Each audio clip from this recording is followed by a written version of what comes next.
I hope to gain a better understanding of our history. By understanding my history more, I'll be able to understand what our people had to go through. What I hope to gain is just a physical representation of what slavery was all about, what slavery actually did to our people. Well, I really hope to gain a greater knowledge and understanding of what my ancestors have gone through for me to be where I am today. Hopefully I can take that information and change myself, better myself, so that I can become a better leader in the future. 45. 47. Knowledge is power. Like, if that's not power, then why is it that like everything like in the school system is like towards like Canadian history, whatever, right? I'm not dumb. So if I'm chilling with them now, whatever, fooling around, not like paying attention, they have money, I don't. They have other things I won't have, so I have to work hard for it always. They are like part of such a strong race, but it's like they don't know that. And that's like you're highly inclined to learn about it yourself. The oral tradition has been transported here through rock songs, rap songs. So the whole boom bap that everybody bounces to today it's straight from, you know, the Yoruba in Nigeria.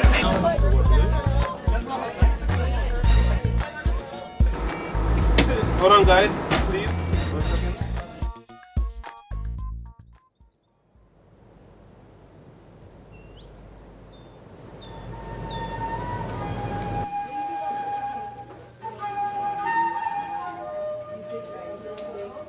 I know you guys are pretty tired in the morning, so I can let you guys relax and sleep for a little bit if you guys want.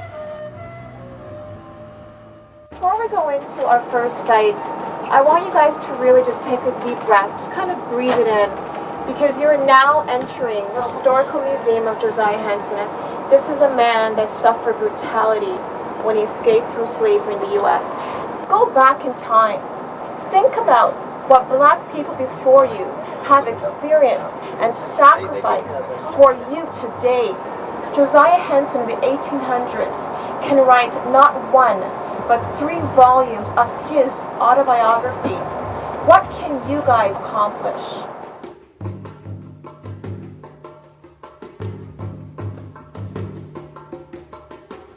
Everybody is going to have a code name, and it will be on your first clue. You are in 7 different groups. Your clothes are getting all wrinkled. Go find something to smooth them out with in Station 1. An iron. Yeah. So right now we're going to a place where they make sausages. So we're thinking, like, understanding how they made the sausages, seeing what they used, things like that. We just found out that was a smoke box.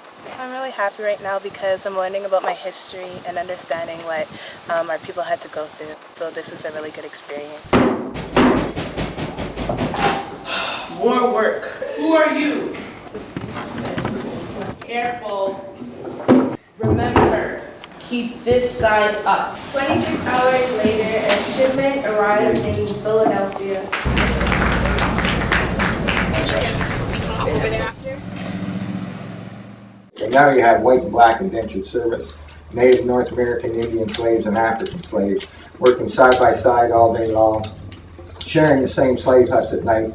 Then you have the master running out to the slave hut whenever he wants, doing whatever he wants, and the bloods often became mixed. But one thing to remember, if you were born of a slave, you were one. If an African slave woman had a child by the master, you know what they called a mulatto, half black, half white. The child was a slave because he was born of one. The point I'm trying to get across here is many people come here with a picture of a slave in their mind's eye, of that being somebody with dark skin. But all that changed when slavery hit the continent of North America. Because of all this that was going on, many slaves were in fact as light as skin as the people born them. They even had terminologies for someone like myself. I'm a mixture of black, Native North American, Indian, and white blood. Called us Melungians or tri-racial isolates. Sounds bad, eh? I can trace my ancestry back to 1819 in Kentucky and 1819 in Virginia. A couple of my first ancestors come to this settlement. One would have been my great-great-great-grandfather, George Hatter, who escaped from a plantation in Bluefield, West Virginia. Well, they were running. They weren't skating, they were running.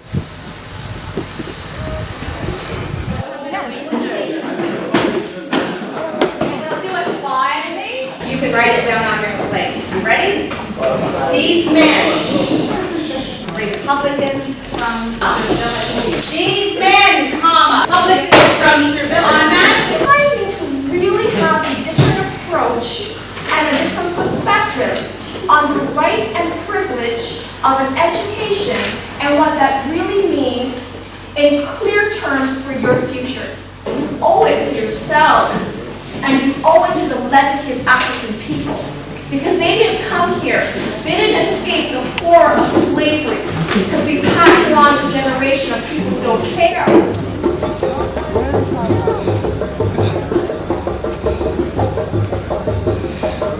I hope you're all going to be happy and excited to get to freedom.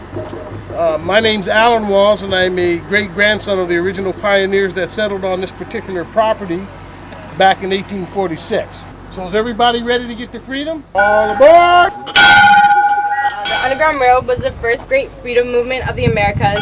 It was the first time people black, white, of native descent, different religions and different creeds worked together for freedom and justice.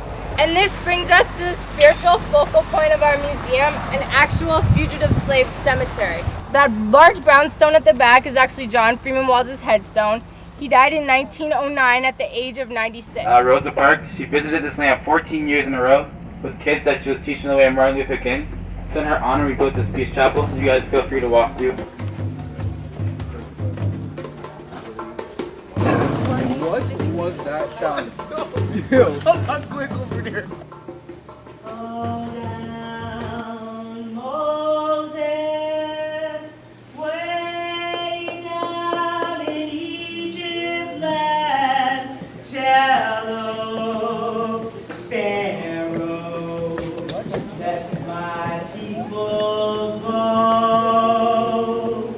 Fear could be strong as chains in keeping someone from something they want.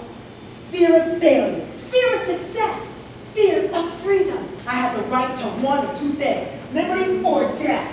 March 10, 1913. I passed from my real life into my spirit life. With all my friends around me, singing my favorite spiritual. Swing low, sweet chariot.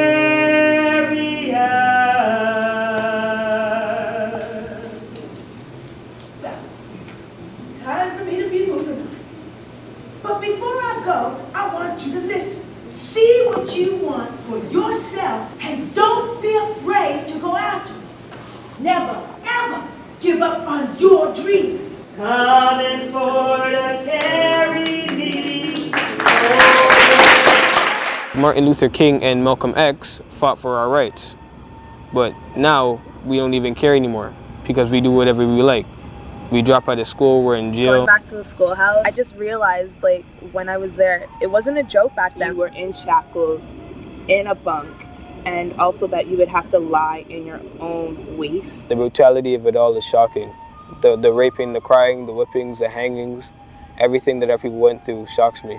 We always read about slavery in books, maybe watch a movie here and there, and we feel like we have an understanding and a good grasp of what goes on, but actually being able to touch real artifacts, like read the writings on the walls, go to places that slaves actually were, and they found their freedom. I feel as an African Canadian, I have the responsibility to learn as much as I can about my history and share that on with others. It's not my job to sit around and, cry and feel bad. I want to do something about it. So then when I see someone actually doing something about it, it inspires me to try to be better and to really find what it is that can help me translate what I've learned to everybody else. All these people that have been through so much did not give up, did not stop. Towards the end, I felt a sense of joy because knowing that Harriet Tubman and our ancestors, they fought through it, I feel that today's youth, we need to step up and we need to start following their footsteps. Is we're actually going to separate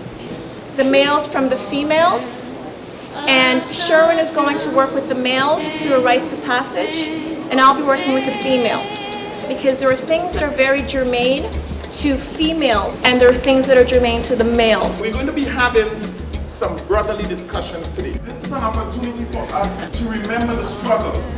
And when you go out on the street and you allow yourself to be degraded, you allow me to be degraded, every other woman here. Because you're not just a woman, you are a black woman. Respect yourself and respect each other. That's all I'm going to ask you today. African is who we are, what we are, and take that as an inspiration. I'm extending an invitation one more time for the brothers that are outside to join us. Show some love.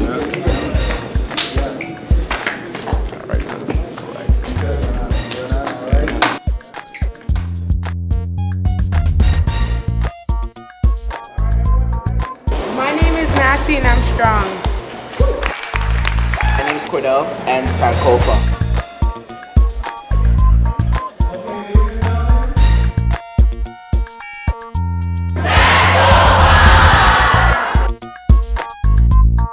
We are now approaching the Atlantic Ocean and the waters are rough. So we need to get into groups of 17. 12!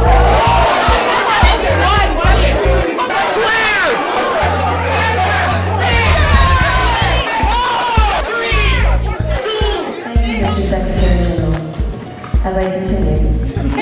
It is true that we did have a few individuals enslaved in Canada, but it was a very small portion compared to the Great Britain, the U.S., and others. Right now, our whole continent is so unstable, and it's a direct result of that. So it's not like, oh, let's just stay here and stay stagnant. It's like, how are you going to take responsibility for what you've done? Right now, we are all divided. I could say, like, Ghana's going to do this,